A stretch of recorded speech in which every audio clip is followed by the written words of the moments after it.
Tüvendeki sizlerge sözleydiğinlik siyemiz bu haber siz üçün, biz üçün, hatta bütün dünya, Cungo memleketi üçün bir haber. Bir haber dep tanısanız bol hürmetlik vatandaş. Haber ne mavzusu bundan?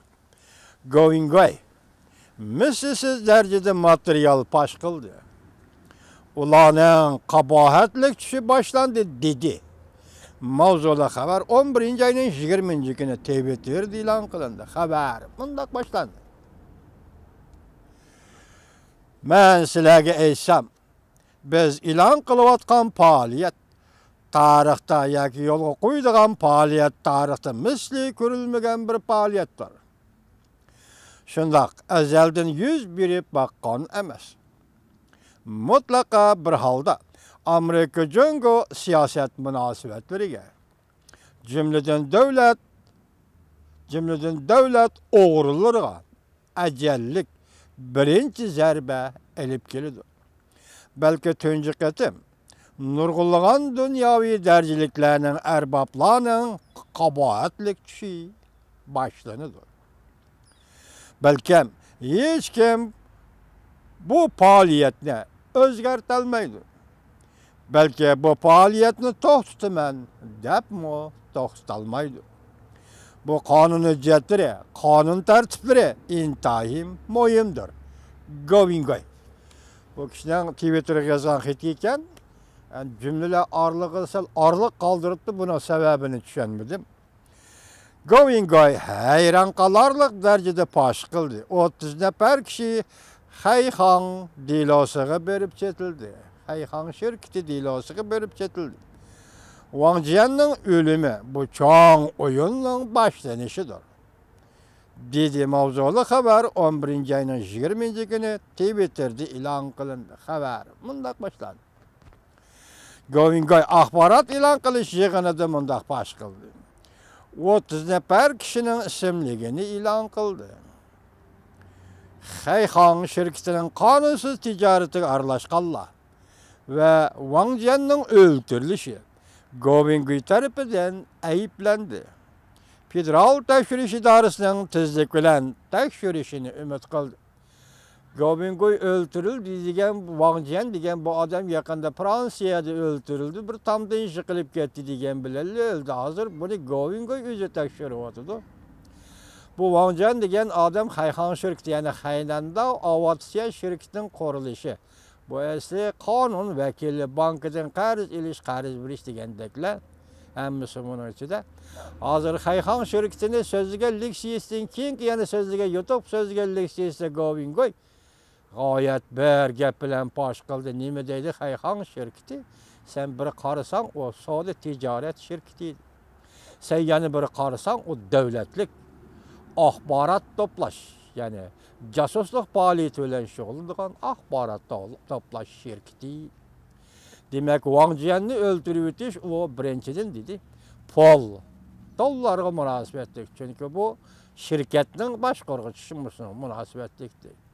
Eneden keyin ki Ceriyallaga hem Wang Jian münasebetlik. Wang Jian nayti köp işlerini bilip gitti. Şuna bunu öldürüp ötüş gerek. Boldu bu katem. Wang Jian Fransa'da öldürüldü deydi. Going away ilan kılgan isimlikler tüvendikçe.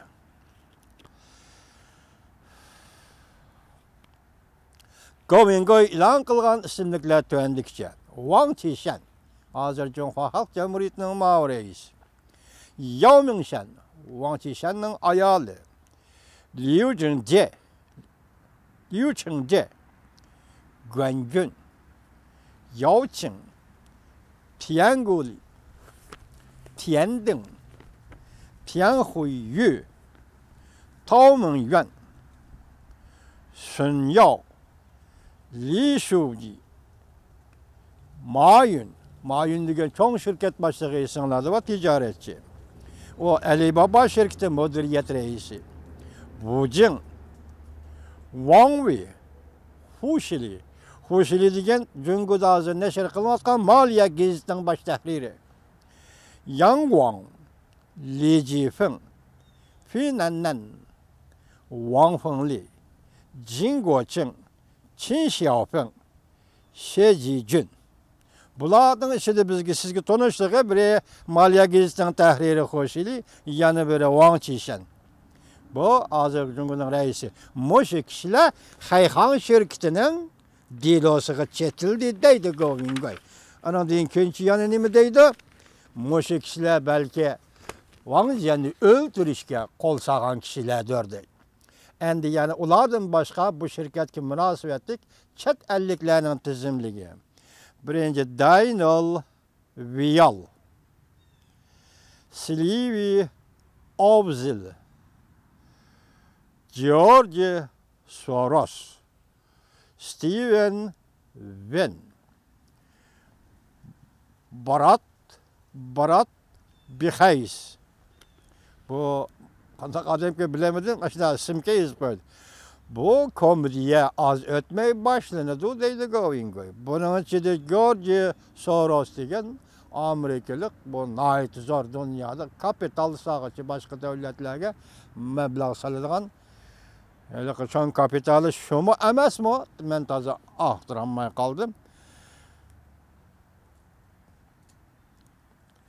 Steven degani bu qamarxona boshlig'i ekan.